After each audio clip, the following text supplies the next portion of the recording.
अमरावती जिल्ह्यातील नांदगाव खंडेश्वर तालुका राष्ट्रवादी काँग्रेस शरदचंद्र पवार पक्षाच्या तालुका अध्यक्षपदी सचिन माणिकराव रिठे यांची आज पक्षाचे जिल्हाध्यक्ष प्रदीप राऊत यांनी नियुक्ती केली।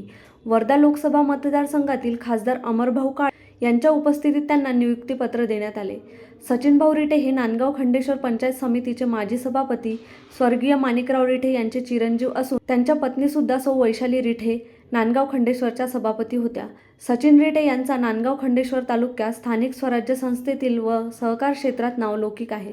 स्वर्गीय माणिकराव रिठे हे शरदचंद्र पवार साहेब यांचे निष्ठावंत कार्यकर्तेही होते।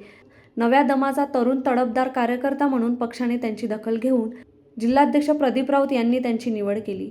त्यावेळी खासदार अमर काळे, जिल्हाध्यक्ष प्रदीप राऊत यांच्यासह नांदगाव खंडेश्वर तालुक्यातील सर्व श्री मोहम्मद साजिद मोहम्मद शब्बीर, श्रीकृष्णजी रंगाचार्य, किशोर भेंडे, चंद्रकांत बोदडे, राजेंद्र भोसले, फिरोजभाई, अमोल शिरभाते, प्रवीण भेंडे, गौरव भोयर, न्यायमतभाई, गोवर्धन यवतकर, किशोरपंत गुलालकारी, राहुल भाकरे, अमोल हिरोडे, मनोज गावंडे, धर्मराज परळीकर, प्रमोद ठाकरे, मोहन चोरे, राहुल उडबगले, शरदभाऊ देवणकर, विलास काळमेघ यांच्यासह असंख्य मान्यवर उपस्थित होते।